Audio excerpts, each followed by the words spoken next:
ومن حيث خرجت فول وجهك شطر المسجد الحرام وإنه للحق من ربك وما الله بغافل عما تعملون.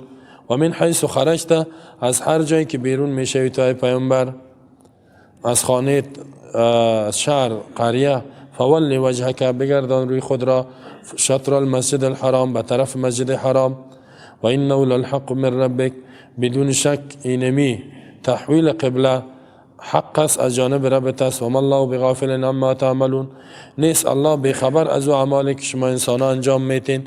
اینجا دوم بار تاکید است، به خاطر که تحویل قبله یک گپی بود که نو بود، مخالفین زیاد بود. در یک موضوع میفهمین که در این منطقه به یک چیز مخالفت زیاد است، او را خوب تکرار کن، حق بار بار بگو، بار بار بگو. مثلا توحید، نه شرک کسی نمیشناسه، توحید نمیشناسه، تابعداری قرآن سنت نمیشناسه، امیر هر روز گفته برو، هر روز گفته برو که مردم بفهمه. یک گپ بسیار مهم است، تکرار میشه. الله اینجا تکرار کرده، بر ما شما میاد میته. و من حیث خرجت، از هر مکانی که بیرون میشی، از هر شهری که بیرون، از خانه، از غیره، فولی یعنی فتوجه به وجه، روی تا بگردان، شطر المسجد الحرام، به طرف مسجد الحرام در وقت عبادت، در وقت عبادت به طرف کعبه روی تا بگردان. و انه للحق من ربک، بدون شک این حق است از جانب رب تو، یعنی این حکم الله است، این نظر کسی نیست. و ما الله بغافل عما تعملون، نیست الله بخبر از اعمالی که انجام میتین. کی روی خود به طرف قبله دار میتکینی؟ ما گفتم براتون یکم تا در نماز استاد میشه پایش قسمی است، قسمی نکنین، صحیح راست باشه، کل اعضایتون به طرف چیز باشد. و من حيث خرجت فول وجهك شطر المسجد الحرام وحيث ما كنتم فولوا وجوهكم شطره لئلا يكون للناس عليكم حجة إلا الذين ظلموا منهم فلا تخشوهم واخشوني ولأتم نعمتي عليكم ولعلكم تهتدون.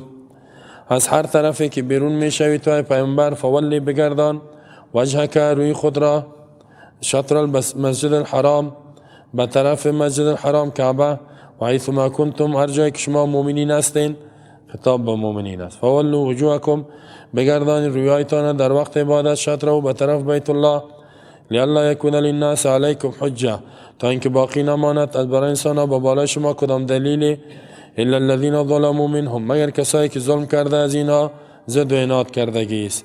فلا تخشوهم واخشونی، نترسین از اونا، فقط از ما بترسین.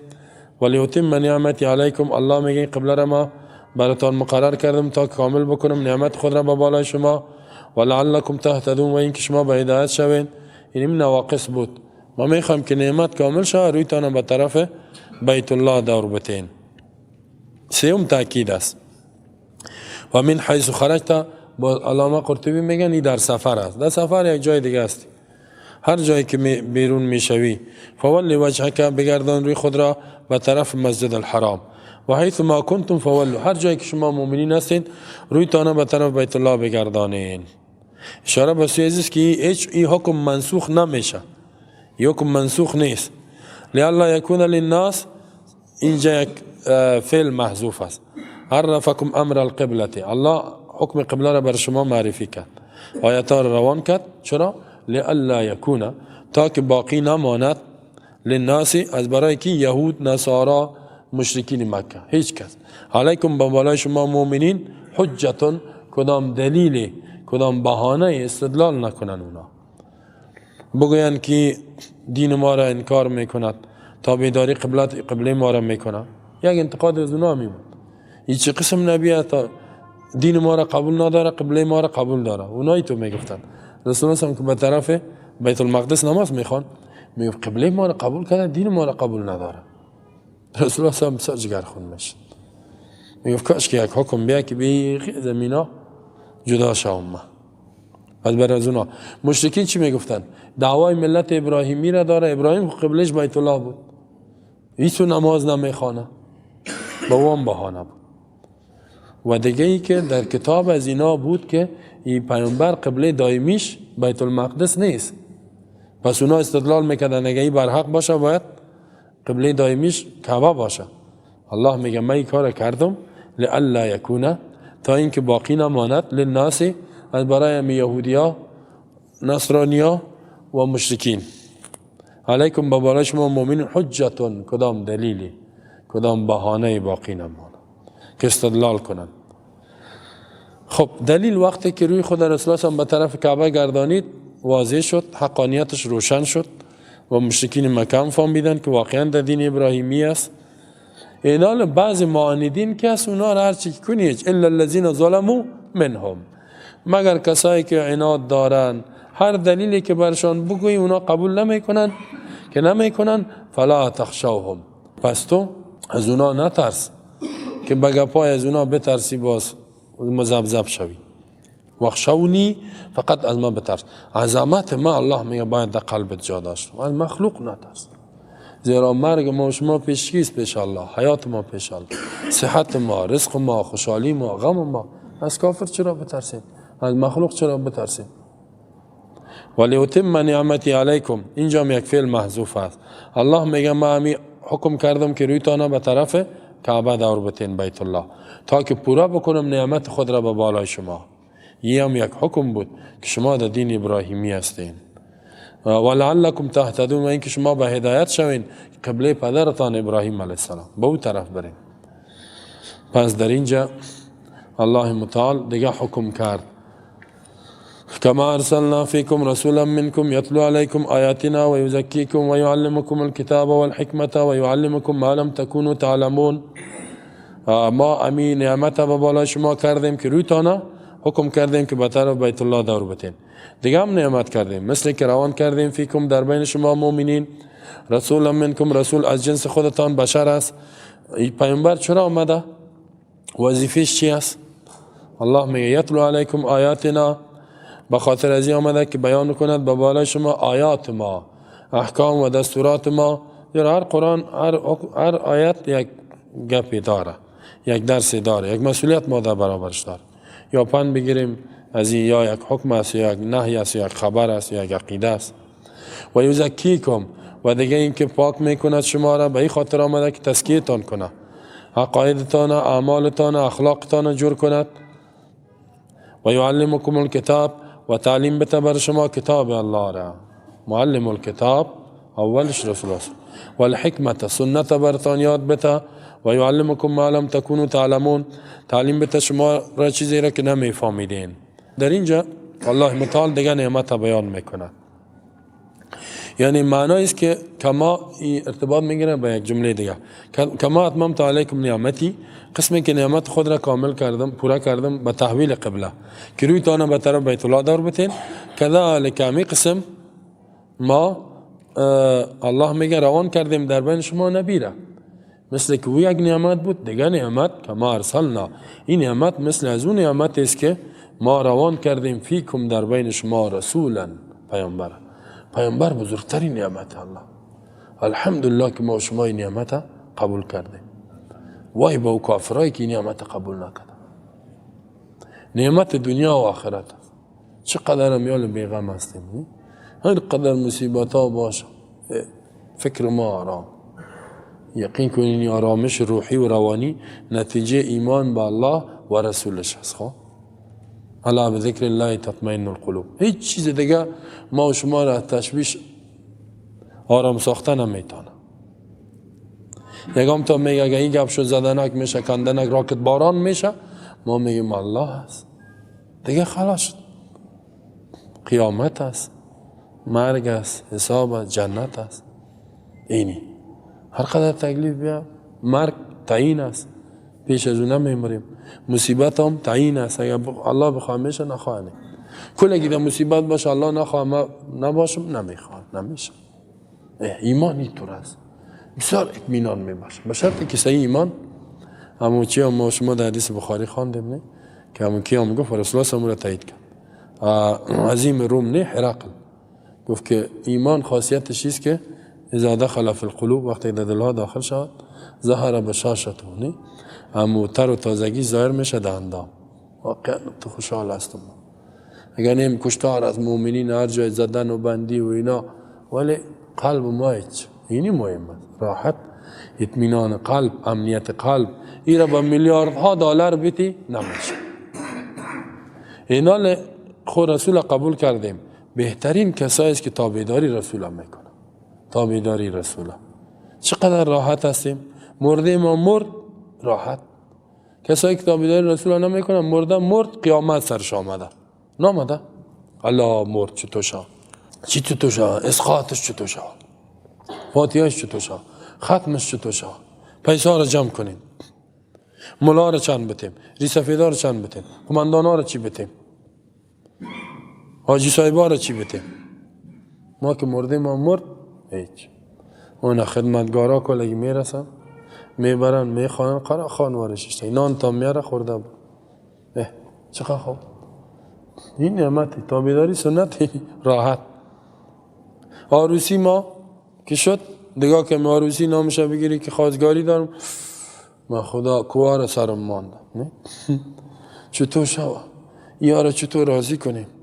این یک خودش نیست، مامایش هست، کاکایش هست، خالش هست، عمهش هست، این خیش خر گوسفندایش هست. پیش کی بریم؟ میگم ما در اسلام گپ است اینا میخوایم عروسی کنم. حالا خودش پیشنهاد میشه والا باش ببینم نه نشد شد حالا چطور شوا برو دیگه نکاح را بسته کو. دل نان میتی نمیتی؟ چقدر خوب. چقدر مرد توانایی داری؟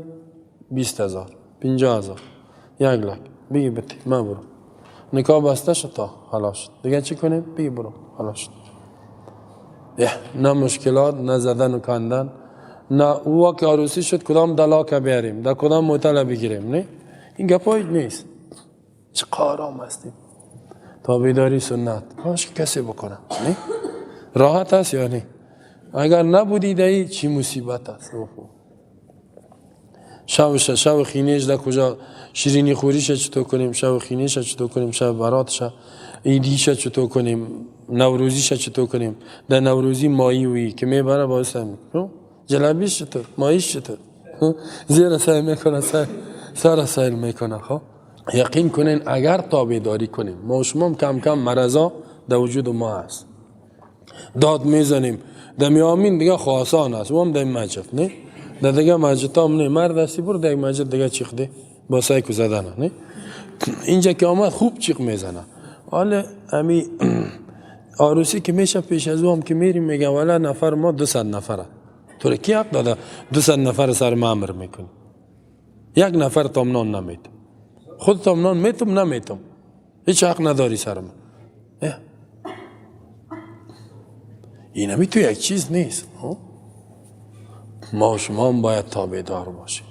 بیاین که می چیزها را عملی کنیم. دیگه چی؟ مثلا مرا یکم دفعه میگن زن زیاد یاد میکنه. حالی طور است که همی غربی های بیدینا همی کار بسیار من بسیاری ها را دیدیم داد از سنت میزنن ولی میگم یک قبول ندارم. الله استغفرالله کافر میشی. آمین تا چه کنم رفیع دین تا کافر شدی. خب یک زن گرفته دیگه زن میگیره والا سنت رسول الله. عبدالله بن عباس گفت بهترین انسان کسی است که زن زیاد داره اولاد زیاد داره. ترجمان القرآن. ولی عدالت بکنه. ولی بی عدالتی بلده بس. ولی بر طلاق تا بگی دیگه چی مصیبت. یک شوهر خونه دنیا مرد پر است. اگر کسی گفت که دوم زن گرفت بگو والا آفرینش. سنت رسول الله هم پورا کرد. حالا که میگم مولای صاحب فلانی دوم گرفت یا سیم الله توبه خو تو چندان آدمی نبوده. ناقیقه که در درسای ازیششته ایمان دار یا نه؟ ابراهیم چند زن داشت؟ 2 تاش مشهوره هاجر ساره. از هاجر اسماعیل پیدا شد کل عرب خاتم النبیین دو پیدا شد از زن دومش. از ساره اسحاق پیدا شد هاجر نو بود. زن نو گرفت اسماعیل از اسماعیل محمد ابن عبدالله رسول الله صلی الله علیه سایکو فایده ازیره. تو چی خبر داری؟ فقط ما شما فقط هم خواهشات نفس خدا یک شوهر باشه و کل چیز من باشه خوراکم زیاد باشه نانم زیاد باشه این به خاطرش کم هستی شهوتم زیاد باشه این نیست. خب به خاطر چیز دیگه مرا گفت میگن که شما را زنا به این خاطر خوش نداره بسیار دو زنه گپ میزنی. من گفتم این مرض زن است من این مرض باید از بین ببرم. دلم زن گرفتم نگرفتم و کار نداره کسی ولی ما نه حکم بیان میکنم که عملی شود. و این کافرها خودشان یک زن که 20 زن دیگه ارتباط نامشروع داره. حالا این میال یک کسی سرمایه دار است، بسیار پول داره، حتی مشکلات خانوادگی داره، دوم زن گرفته نمیتون، دوم نمیتون، مادر از اوی خنش میگیره، پدر از اینجا، قوم از اوجا. اینی شرم و این گپا شرم میتو شد. رسول الله هم چند زن داشت؟ ابوبکر، علی 7-8 تا. این صحابه یک زنه نبوده. اگه گپ به او باشه یک زن من ندیدیم. یک صحابی را بیار صحابی باشه یک زن. یکم تا میگه زمانه فرق کرده. اسلام خب به زمانه ارتباط نداره. اسلام به هر زمانه، یعنی نمیگه پیش ما عادی باشه. حالا یک کسی یقین کنه یک زن مجبوریت میگیره، مجبور 2-3 سال خود گم کنه، گم شو یک جا، چی شد؟ مچ 3 سال بعد پیدا میشه. این بسیاری هم میتو شده که من یک زن گرفته بودم، مگه اینجا می بودم مرا میکشتن، حالا آمدیم که 4 اولاد. 3 سال که گم شدی دیگه زنت خراب میشه. این چند تا رو نامش نمیگیرم. زن گرفته قیقین که زنش میاد 2 سال گم شد، گم زنگ میزد اینجاست و اونجاست و میایم. یک وقت آمد که تو زن اولاد. چرا مرا نگفتی؟ که فقط میگفتم خسور برام میزد، خسورم میزد. حالا آمدیم دیگه اینا مجبور چیز کده نمی کنه شد دیگه. چرا همین گپ باشه؟ این گپ نبود. یعنی این گپ در اسلام نیست. یک کسی ضرورت داره، یک کسی مشکلات داره، 1000 گپ هست، حال ما حکمتایش نمیگیم. یعنی هر حکم اسلام تسلیم باشه. اینی هدف. هر حکم اسلام تسلیم باشه. به هر حکم اسلام باید تسلیم باشیم. پشت خنده مردم نگردیم. یا این نفر میگه من ضرورت دارم سر دخترت زن میگیرم، بگی به من چی؟ هیچ، خوش میشم. اگر نان ولیمه دادی میایم شرکت میکن. حالا یک کسی را ببینی که خسرش که مثلا زن بگیره، خسر بیایه خسر براده زن دوم در ولیمه شرکت کنه، نه؟ ما میگه دوز نیستیم در اینان بیاییم، سر خواهر ما دیگر را گرفته، نه؟ همون تو بیا بیشی بگو ما تابعداری سنت رسول الله. اینجا زور معلوم میشه. آمین گفتن اینجا مجد آزاد گفته میری آمین. کل سنت ها را عملی کو. یا چوب باشه قلن بگو حکم الله است. همیشه یک نفر هست نامش نمیگیرم، زن دوم میگیرم، زن اولش گریخت، حالا خودش میگیره از خوی گناه ازی چی است؟ اینا ما شما اینی گپا عادی باشه باید پیش. وقتی کتاب اسلام شدیم صبح وقت میخیزی تکلیف، همین حالا آمدی 5 ساعت تکلیف هست، نه برداشت میکن. اگر دمو هم تکلیف هست برداشت کن، اگر هست من خود نمیبینم باشه، اگر هست برداشت کن. حال ما شما چقدر کارهای کلا نمیکن به خاطر دین الله، بندی خانه، مرگ، شهادت، هر چیز قبول کن، نه خب به خاطر دین الله است دیگه. ایرام قبول کنیم. دنیا کلش تکلیف است. لقد خلقنا الانسان فی کبد. الله میگه هر دنیا سجن المؤمنی، بندی خانه مؤمن است. باشه دیگه، همین تکلیف هست، این مصیبت هست. اینی گپ پیش ما اگه عادی نشد ایمان در خطر است. اگر بد بردی تو سورة محمد سیکو که الله میگه که ولکن کرهوا ما انزل الله فاحبط الله اعمالهم. آنچه که الله نازل کرده بد بردی عملت برباد است، نمازت، روزت، حجت قبول نیست. ما والله یا دلسوزی میگه پا میزنم که نمازت برباد میشه، حجت برباد میشه اگر بد بردی. اگر میگه پای که الله حکم کرده فانکحوا ما طاب لکم من النساء مثنی و ثلاث و رباع، بد بردی عملت برباد است. اون سورة محمد آیت صریح است. ایمانت میره. ایمان نداری 1000 مرتبه نفل بخوانی، روزه بگیری، به سنت گپ دی، دعوت بیتی، اینمی حکم قبول نکردی، کافر است. ما باشم تو باشی، هر کی که باشم اعمال نیکش برباد است. خطر ایمان مدعی دیدیم، به این خاطری گپ میزنم. کما ارسلنا فیکم رسولا منکم، مثل که روان کردیم ما در بین شما پیامبر از جنستان. این نعمت کلان است. پیامبر تابعداری شکن. یتلو علیکم آیاتنا، بیان میکنه به بالای شما آیات ما را. یتلو علیکم آیاتنا، آیات ما را بیان میکن. وظیفه نبی است. کسی تابعداری نبی را میکنه باید چی کنه؟ آیات الله را بیان. و یزکیکم، تزکیه میکنه. پیامبر تنها بیان دعوت تبلیغ نمیکرد، تزکیه، تربیه. تزکیه چی؟ تربیه. عقیده را جور میکرد، اخلاق را جور میکرد، اعمال را جور میکرد، فرهنگ و عنعنات را جور میکرد. پس مزکی، مرشد حالی که میگن میخوای تزکیه شوی یا بیا بریم پیش پیر صاحب. پیر چی؟ خو این آیه رسول الله صلی الله علیه و تزکیه رو نگفته، طریقه تزکیه رو بیان نکرده. چه قسمت پیامبر بیان کرده؟ و یزکیکم، ما میگیم پیر ما هم رسول الله صلی الله علیه و یک پیر داریم، امام ما هم هست، رهبر ما هم هست، رسول ما هم هست، بس دیگه ما زیاد قبول نداریم و نمو هست. اگر آن چیزی که از رسول الله میگی با تو چرا نام پیر ماندی و طریقه ماندی؟ چی طریقه؟ خب بگو که ما در طریقه رسول الله صلی الله علیه و چقدر زیبا. و یعلمکم الکتاب، تعلیم میته به شما کتاب را. دیگه صفتش است. در یزکیکم تطبیق میکنه اسلام، تطبیق میکنه. تطبیقش سخت است، ای ذره زحمت میخواد. تبلیغ هم سخت است به اون اندازه نه. و یعلمکم الکتاب، تعلیم میته کتاب الله را. کتاب الله را پیامبر سلام علمش معنا و مفهومش توضیح میداد، هم تبلیغ میکرد هم تعلیم. و می خاطر میگه خیرکم من تعلم القرآن و علمه، کسی قرآن بیان میکنه کار نبی را میکنه، یکی از کارهایش است. و الحکمت، حکمت فهم کتاب، آنچه که معانی کتاب درک میکنی که سنت، سنت بر شما یاد میته پیامبر. تمام اکثریت مفسرین میگه حکمت سنت است، سنت نبویه مطهره. و یعلمکم ما لم تکونوا تعلمون، تعلیم میته بر شما آن چیزی را که شما نمیفهمیدین، یعنی چیزی را که شما از امور دینیتان دنیایتان نمیفهمیدین برتان یاد میته. بر رسول الله هم که یاد میته جبرائیل، بر جبرائیل الله، بس پیامبر از پیش خود نمیگه. فاذکرونی اذکرکم واشکرونی ولا تکفرون.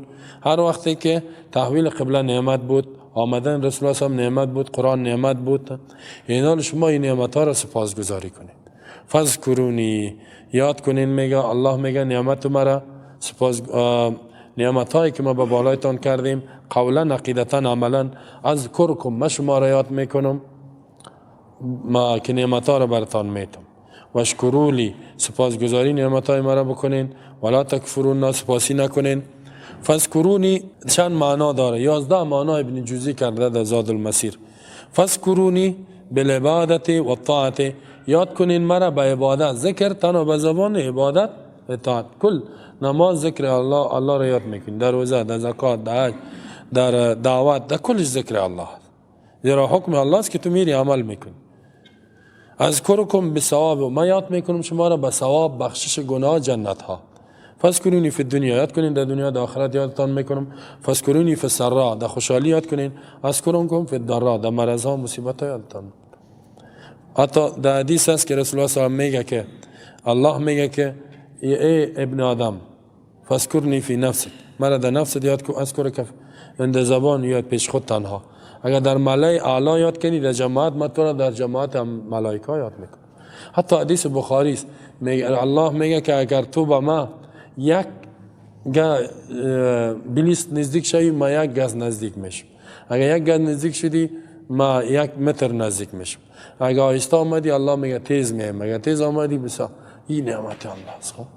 چقدر که الله را یاد کنی، امان قدر الله تو را یاد میکن، امان قدر در مشکلاتت رسیدگی میکن. عبادت، اطاعت، بندگی. واشکرولی، سپاسگزاری نعمتای مرا کنین، انکار نکنین، نافرمانی نکنین. ولا تکفرون.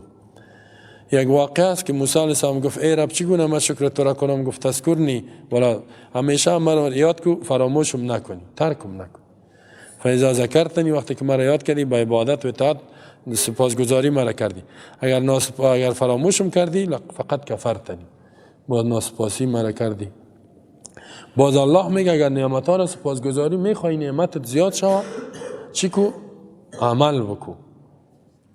لئن شکرتم لازیدنکم، اگر شما سپاسگزاری نعمت الله را بکنید زیادتان میکنم، میتون برد. چقدر خوب، همین نعمتایی که داریم زیاد میشه. ولئن کفرتم ان عذابی لشدید، باز اگر کفران کردین عذاب سخت است. پس در اینجا الله دیگه خطاب میکنه یا ایها الذین آمنوا استعینوا بالصبر والصلاة ان الله مع الصابرین. ای مؤمنین خبردار، کسایی که ایمان آوردین، استعینوا مدد بخواین، به صبر به نماز و صلات، به صبر کردن و صلات نماز. ان الله مع الصابرین، بدون شک الله به همراه صابرین است، صبر کنندگان. ای مؤمنین، خطاب است به مؤمنین، یا ایها الذین آمنوا. ایمان از شما این تقاضا را میکنه، استعینوا بالصبر والصلاة، مدد بخوایم به صبر و صلات. چرا؟ یعنی زمان قبله دور شد، قبله نگفت ریتا بگردان، اقگب بود، اعتراض بود، انتقاد، مصیبت ها آمد. الله میگه از الله صبر بخواید. هر حکم الله را که عملی میکنیم بسیار گپا میشه سرت، ولی از الله مدد بخواین به صبر کردن و صلات نماز خواندن. زمانی که من سنت ها را در اینجا توحید و عقیده را شروع کردم، مصیبت ها شروع شد.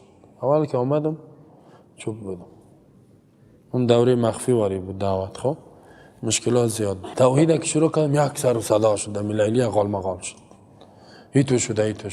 باز برشان گفتم ایتو یه ذره در بینشان کار کردم. اول این جماعت تربیه کردم، راست تفسیر شروع کردیم، ماشاءالله 200-300 نفر میشد اون وقت. ولی بسیار عزیزم که بسیار حالا خوب تفسیر تحقیقی نیست و درس که صبح داریم از اون که بسیار تحقیقی درس میده، کل مولویا و اینا میشد. خب اما تو نورمال وقتی که توحید بیان کردم اینجا 100 نفر جور شد نماینده و اینا که توحید بیان کردم، مردم خیس نماینده گفت چیز حق است بشینید. چرا قواق نگفت؟ گفت حالا میگم گفت شما عام میگفت حال خاص میگه.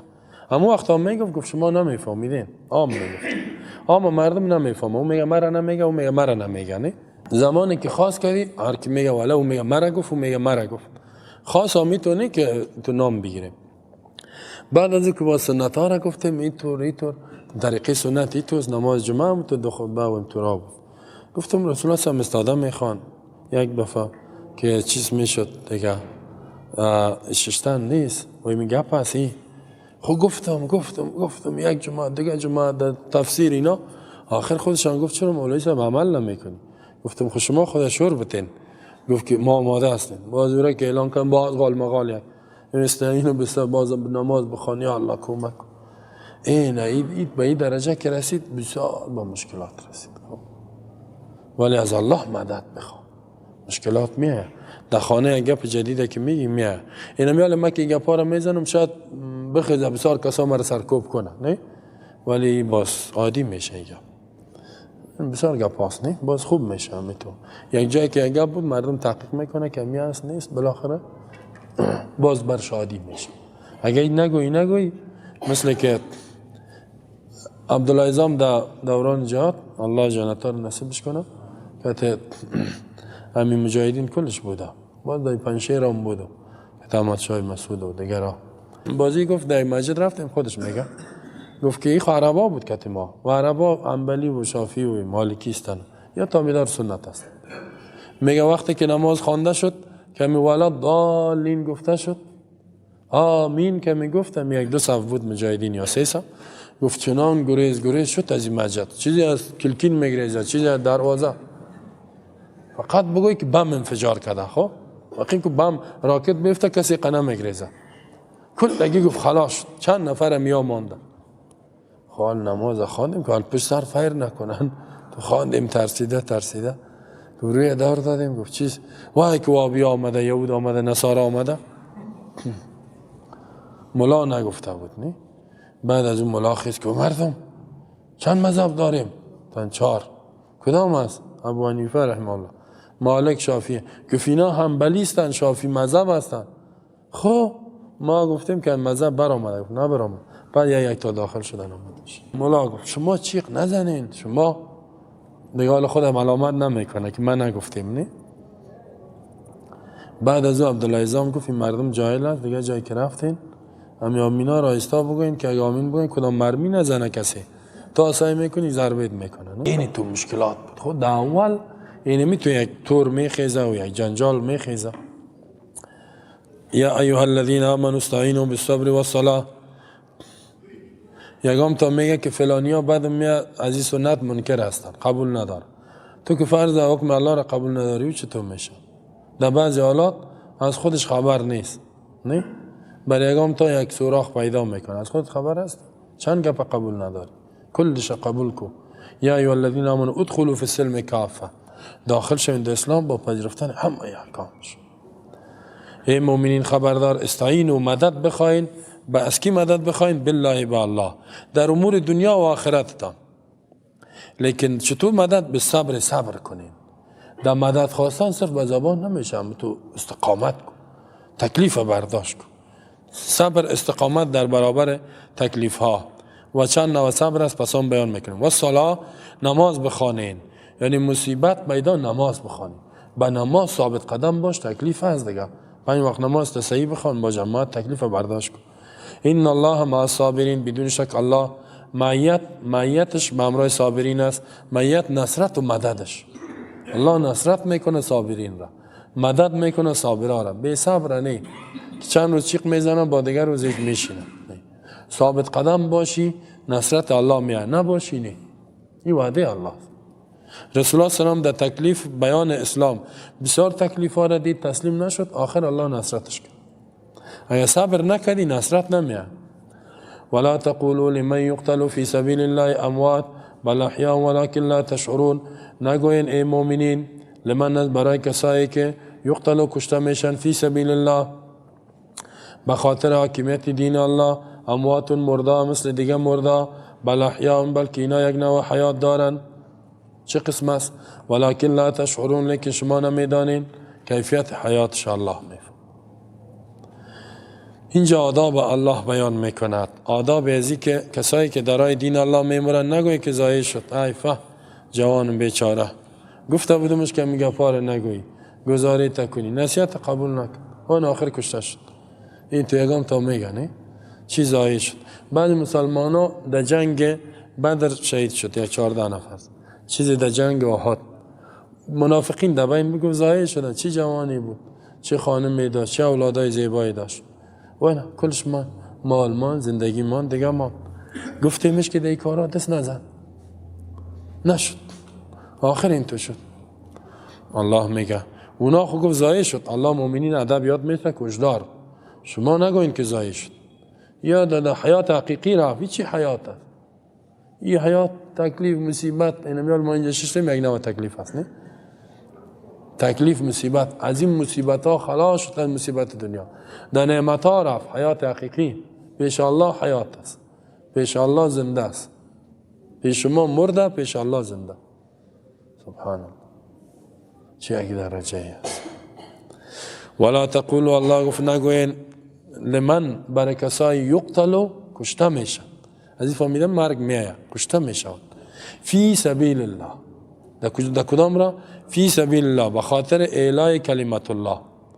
اعلای کلمت الله، اعلا بلند، کلمه حکم الله، دستور الله، قانون الله، به خاطر حاکمیت دین الله، به خاطر که دین الله، قانون الله در کل قوانین بلند شد. به این خاطر از این فهمیدن میشه که اگر به این خاطر نبود او شهید نیست. اینا شهید است. رسول الله صلی الله علیه و آله پرسان کرد که مل قتل فی سبیل الله، نه در بخاری قتل فی سبیل الله چی است؟ گفت در بین ما کسایی است که به خاطر شجاعت، به خاطر غنیمت، به خاطر قهرمانی و قومیت و اینا می جنگن، وطن و خاک و این گپا. کدامش داره الله؟ رسول الله صلی الله علیه و آله گفت که من قاتل لتکون کلمت الله هی العلیا فهو فی سبیل الله. هر کسی که می جنگه به خاطر که دین الله، آیین حکم الله حاکم شود در کل دنیا، فهو فی، فقط اینمی فی سبیل الله. در دیگه اهداف و نیات قبول نیست. اینا الله میگه کسی که فی سبیل الله ظاهرش هم ظاهرش صحیح بس، او را دیگه باز گپ نمیزن، باطنش الله میفهم. اموات مرده ها نگوین. و اکثر مفسرین میگه که سایر الاموات، مثل دیگه مرده خب مرده، ولی مثل دیگه مرده ها فکرش نکنید که به درجه است و به مرتبه است. بل احیاء، بلکه اینا یک نوع حیات دارن، یک نوع حیات دارن. تنوینش برای نوعیت است.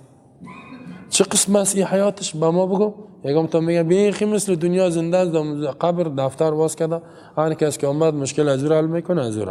این طور نیست. ولکن لا تشعرون، الله میگه شما نمیفهمید.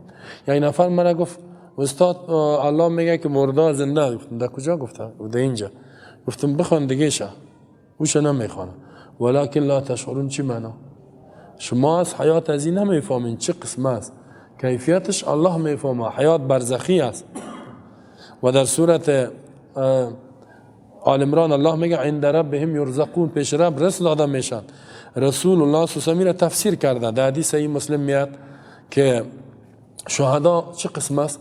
رسول الله صلی الله علیه و گفت که اینا که است تسرحون میچرن فی حواصل طائر، در امو اشکامه های پرنده های سبز، تسرحون فی الجنه، در جنت میچرن، شب که میگه میشه در زیر قندیلای عرش آرام میگیرن. حدیث صحیح. خب باز الله برشان میگه چی بتون برتان؟ میگه یا الله جنتا نعمتا، روحش میگرده استفاده میکنه. خب دادی سه که مرد خلاص اونجاست. باز میگه چی بتون برتان؟ میگه یا الله همه چیز به ما دادی، دیگه چی میخوایم؟ باز سوال میکنه بگوین دیگه چی بتون؟ میفهمه که ما را اعلان نمیده، میگه یا الله دیگه خو اینجا نعمت تکمیل است، یک لذت دیگه اینجا نیست که لذت شهادت است، پس ما را به دنیا ببر که با شهید شیم. میرم دوباره در دنیا بریم شهید شیم که اون لذت اون نعمت دیگه ندیدیم، یک لذت خاص است. یا الله نصیب ما شما بکنه. اگر کت با اون لذت ما حال خو ندیدیم، ما شما ندیدیم. رسول الله صلی میگه حدیث صحیح، کسی که شهادت از قلب بخواد بلغه الله منازل الشهدا، الله مرتبه شهدا را میرسانه برش، او را مرتبه شهادت هم میده اگر شهید هم نشه. این پیش الله والله شهادت نعمت کلان، نصیب هر کس نمیشه. خب این یک نعمت خاص است. در ظاهر شیطانی را به ما خطرناک معرفی کرده. خب شیطان میگه اگر کاش که اگر شهادت نباشه مرگم نمی بود، یک چیزی نه، مرگ خو از او بهتر است. در بعض روایت ها میگه کسی که عادی زیر لیاف میموره مثل که گاو پوست کنی، زنده پوست شکست، چی قصد، چی درد است. شهید مثل که یک کیک میگزش، هیچ و یک لذت هم داره. اکثر اون لذت ها را دیدن، اون لذت دیدگیستن اینجا نمیشه بیان نمیتون. خب و مثالشون گفتن که تو یک لذت است. باز الله میگه ما فیصله کردیم که دیگه کسی مرد پس در دنیا نمیره. و می خاطر رسول الله هم چی گفت در حدیث بخاری ما شما خوانیم ولو وددت ان اقتل فی سبیل الله ثم احیا، آرمان دارم که کشته شم در راه الله باز زنده شم، ثم اقتل ثم احیا. بسیار انبیام شهید شده، یا خاتم النبیین شهید نشد ولی انبیام بسیار شهید شده. و تقتلون قل فلم تقتلون انبیاء الله، چرا انبیاء الله را کشتن؟ میکشتندش، سرش حمله میکنیم، شهادت بخاطر دین الله، بیان دین الله، ولی الله واقعا قبول کنه. این تفسیر شده. پس شهیدی تو نیست که اونجا بشینه و در نعمت است، از دنیا به خبره، در دنیا چی گپ شد خلاص. یک حدیث دیگه هم است که میگه تا نسمت المؤمن طائرتون، میگه می روح مؤمن یک پرنده میشه، تسرع فی الجنه، جنت میچره تا اینکه روز قیامت میشه، باز الله روح میاره در بدن میپرته. این بعض دیگه مؤمنین ولی درجهش فرق میکنه، مثل از اونا نیست. مثل از اونا که الله ما و شما را دیگه والله عالم کس چی میشیم دی فتنه ها.